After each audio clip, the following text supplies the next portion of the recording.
Bismillahirrahmanirrahim. Assalamualaikum warahmatullahi wabarakatuh. Halo, saya Novia. Di sini saya akan menjelaskan materi tentang Thorico Samia Cephalaria atau yang kita kenal dengan metode audiolingual. Baik, ke akari sejarahnya pada tahun 40-an, keterampilan berbahasa dihasilkan oleh metode membaca yang terbatas pada kemampuan membaca teks-teks ternyata tidak lagi dibutuhkan pada masa itu. Also, dalam situasi Perang Dunia Kedua, Amerika Serikat juga memerlukan personalia yang lancar berbahasa asing untuk ditempatkan di beberapa negara untuk sebagai penerjemah ataupun tugas yang lainnya. Jadi, pada masa itu, Amerika Serikat membentuk suatu badan bernama Army Specialist Training Program atau ASIP dengan melibatkan universitas-universitas yang ada di Amerika Serikat. Dan program itu dimulai pada tahun 1943 yang bertujuan agar semua peserta dapat berketerampilan berbicara dalam beberapa bahasa asing. Jadi, model ASIP inilah yang merupakan cikal bakal dari metode audiolingual. Nah, sebenarnya ada sejarah singkat menurut Taligan. Katanya bahwa pada tahun 1939, Universitas Michigan mengembangkan Institut Bahasa Inggris pertama di Amerika Serikat yang mengkhususkan diri dalam pelatihan guru-guru bahasa Inggris sebagai bahasa asing. Nah, direkturnya itu Charles Price. Dia ini memang pelatih dalam linguistik struktural. Dan beliau inilah yang menerapkan prinsip-prinsip linguistik struktural pada pengajaran bahasa. Namun, sebenarnya bukan cuma Universitas Michigan saja yang menggunakan metode ini, tapi ada Universitas Georgetown, ada Universitas Amerika di Washington, dan ada Universitas Texas. Nah, jadi munculnya metode Samia merupakan akibat dari besarnya perhatian yang diberikan kepada pengajaran bahasa asing di Amerika Serikat sampai pada tahun 1950-an. Nah, adanya suatu perubahan radikal juga pemikiran tentang metodologi yang didorong oleh peluncuran satelit Rusia pertama pada tahun 1957.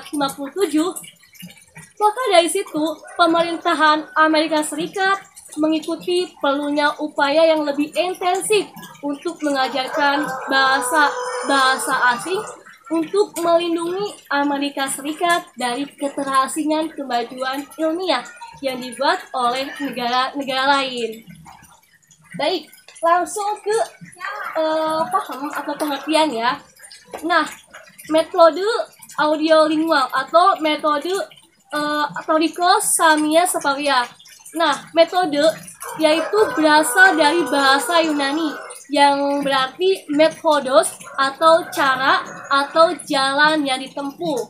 Sedangkan secara istilah, metode adalah cara teratur yang digunakan untuk melaksanakan suatu pekerjaan agar tercapai sesuai dengan yang dikehendakinya. Nah, sedangkan Samia Cephalaria atau Samia Cephalaria yaitu berasal dari bahasa Arab Sami'a Yasma'u Sam'an yang dengan tambahan nasob berarti memiliki arti mendengar. Jadi dapat disimpulkan Thorico Samia Cephalaria atau Thorico Samia Cephalaria yaitu cara teratur atau metode yang digunakan untuk melaksanakan pembelajaran bahasa Arab atau bahasa asing lainnya agar tercapai sesuai dengan yang dikehendaki dengan cara mendengarkan dan berbicara. Baik. Jadi, menurut metode ini, bahasa adalah apa yang didengar dan apa yang diucapkan. Dan metode ini berasal dari asumsi bahwa bahasa yang pertama adalah ujaran. Maksudnya, pengajaran bahasa harus dimulai dengan mendengarkan bunyi-bunyi bahasa dalam bentuk kata atau kalimat. Kemudian mengucapkannya sebelum ke pelajaran membaca dan menulis. Asumsi lain dari metode ini adalah bahasa merupakan kebiasaan. Jadi, maksudnya suatu perilaku akan menjadi kebiasaan apabila dilakukan berulang kali. Baik, saya akan menjelaskan ciri-ciri dari metode ini. Yang pertama, metode ini memiliki rangkaian pembelajaran yang sistematis, mulai dari menyimak, ke berbicara, baru membaca, dan menulis. Yang kedua, metode ini keterampilan menulisnya diajarkan sebatas pada pola-pola kalimat dan kosakata yang sudah dipelajari secara lisan saja.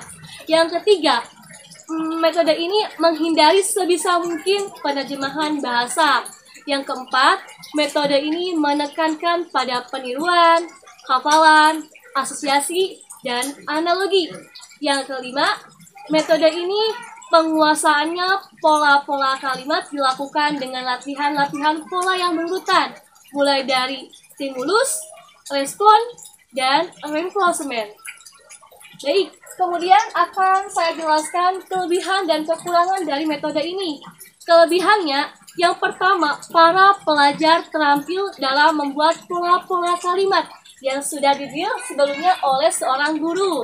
Yang kedua, para pelajar memiliki lafal-lafal yang baik dan benar. Yang ketiga, para pelajar tidak hanya tinggal diam dalam dialog saja, tetapi harus terus-menerus memberi respon pada rangsangan yang diberikan oleh gurunya. Selanjutnya, kekurangan dari metode ini. Yang pertama, metode ini cenderung memberi latihan hanya pada deal-deal yang telah dibuat. Jadi, tidak diberikan latihan dalam makna-makna lain dari kalimat yang dilatih berdasarkan konteksnya. Kemudian, yang kedua, para pelajar cenderung memberikan respon secara serentak, sehingga tidak diketahui makna yang diucapkannya benar atau salah. Yang ketiga, metode ini berpendirian bahwa jika pada tahap awal para pelajar tidak atau belum mengerti makna dari kalimat yang ditirunya, tidak dianggap hal yang meresahkan. Tekniknya, yang pertama, saya contohkan, guru membacakan beberapa kata atau kalimat. Nah, seperti ini. Saya memberikan contoh, Ana tilmidun. Nanti para pelajar mengikuti apa yang saya ucapkan. Kemudian setelah itu saya bertanya, sohi nahnu, maka para pelajar menjawab apa yang dibahas. Kemudian saya bertanya lagi. Saya menulis Yakubu Ahmad Adirosi fil fasli. Nah, nanti saya nanya, Mada Yakmal Ahmad? Kemudian para pelajar menjawab, Yaktubu Adirosa. Mungkin cukup sekian yang dapat saya sampaikan. Kurang lebihnya mohon maaf. Ditutup. Wabillahi taufiq wal hidayah. Wassalamualaikum warahmatullahi wabarakatuh.